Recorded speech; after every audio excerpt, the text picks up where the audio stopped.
Загледах се в себе си, в душата, в тялото на тези искрени очи.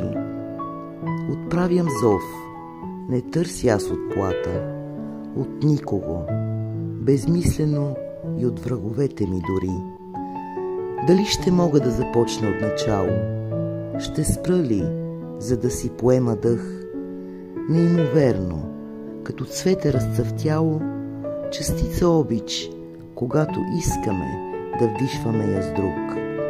И правото на всеки да расте и диша, потънал в своят, малко или повече объркан свят, да търси, да желае, да обича, заслужил е един живот безценен опият.